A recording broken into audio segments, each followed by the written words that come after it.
अस्सलाम वालेकुम। इमिग्रेशन के मुतालिक हम जो वीडियोस बनाते रहते हैं उसका सिर्फ़ एक ही मकसद होता है कि आप पाकिस्तान से बाहर जा रहे हैं या पाकिस्तान वापस आ रहे हैं।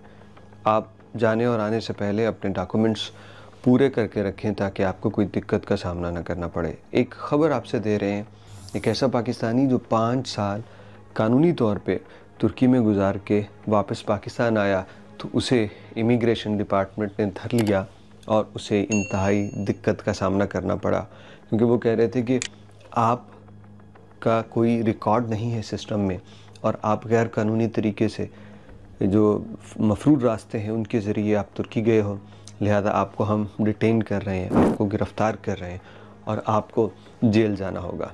अब ये वो बंदा था जो बिल्कुल गैर कानूनी तरीके से नहीं गया। तो ये मामला किसी के साथ भी हो सकता है, चाहे वो सऊदी अरब से आ रहा है, किसी और मुल्क से आ रहा है। हो सकता है कि वो बिल्कुल कानूनी तरीके से गया हो, लेकिन हमारे सिस्टम में वो कहते हैं जी आपका डाटा शो नहीं हो रहा, आपका रिकॉर्ड नहीं है कि आप कब गए, किस तरह से गए, किस एयरपोर्ट से गए, लिहाजा हम आपको गिरफ़्तार कर रहे हैं। तो वो जो इंसानी स्मगलर्स के ख़िलाफ़ जो मुहिम चली हुई है, उसमें ये ना हो कि कोई ऐसे लोग उसकी ज़द में आ जाएं जो बिल्कुल भी कसूरवार नहीं हैं।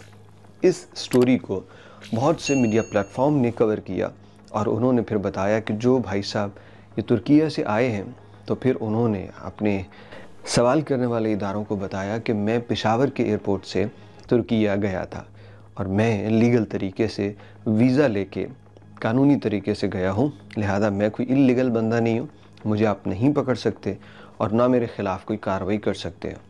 वो कह रहे हैं जी हमारे रिकॉर्ड में तो आप नहीं हैं। फिर उन्होंने किसी तरीके से उनके पास कोई पुराने डॉक्यूमेंट्स थे, कोई प्रूफ थे, जिनके ज़रिए वो साबित कर पाए कि मैं मुल्क से गया था पेशावर एयरपोर्ट से कानूनी तरीके से। अल्लाह अल्लाह करके कई घंटों की तफ्तीश के बाद उनकी जान छूटी और वो वहाँ से घर जा सके। ये मेरा ख़्याल है, मैं ख़बर जब पढ़ रहा था तो ये इस्लामाबाद एयरपोर्ट पे लैंड किए थे, इस्तांबुल से इस्लामाबाद आए थे। अब इनके साथ जो कुछ हुआ है ये बड़ा शॉकिंग है उनके लिए। बहुत सारे पाकिस्तान कई सालों बाद जब वापस अपना मुल्क आते हैं तो वो यही समझते हैं कि हम अपने घर जा रहे हैं, कोई दिक्कत नहीं। लेकिन यहाँ पे कहते हैं जी सिस्टम में आपका रिकॉर्ड नहीं। क्या सिस्टम में रिकॉर्ड रखना मुसाफिरों की ज़िम्मेदारी है? आपका सिस्टम है, वहाँ से एग्ज़िट किया है तो आपका सिस्टम होना चाहिए। अब इन सवालों के और तफ्तीश के नाम पे अगर आप लोगों को तंग करेंगे तो मेरा ख़्याल है कि आपने स्मगलर्स के ख़िलाफ़ कार्रवाई क्या करनी, आप जेन्युइन ट्रैवलर्स को तंग कर रहे हैं। ये मामला चलते रहेंगे। सरकार जो है वो अपनी रवश पे रहेगी, अदारे उसमें कभी सही तफ्तीश कर रहे होंगे, कभी उनसे गलती भी हो सकती है। हमने क्या करना है? ट्रैवल करना है। ट्रैवल से पहले और बाद मैंने कहा कि अपने डॉक्यूमेंट्स को आप ज़रूर देखें। अगर आप कई सालों बाद, मेरा मशवरा है, कई सालों बाद पाकिस्तान वापस आ रहे हैं तो थोड़ा सा पुरानी वो जो स्टैम्प्स हैं आपकी, जो पाकिस्तान से एग्ज़िट किया था, उनको ढूंढ के रखिए। कोई और डॉक्यूमेंट है वो रखिए।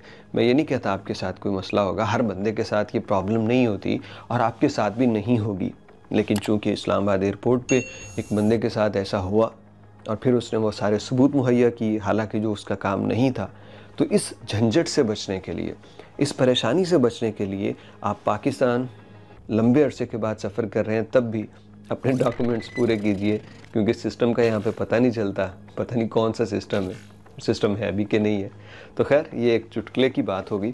अल्लाह रब्बुल इज़्ज़त आफ़ियत के साथ आपका सफ़र मुकम्मल फ़रमाए और आपको तमाम मुश्किलात से, परेशानियों से बचाए।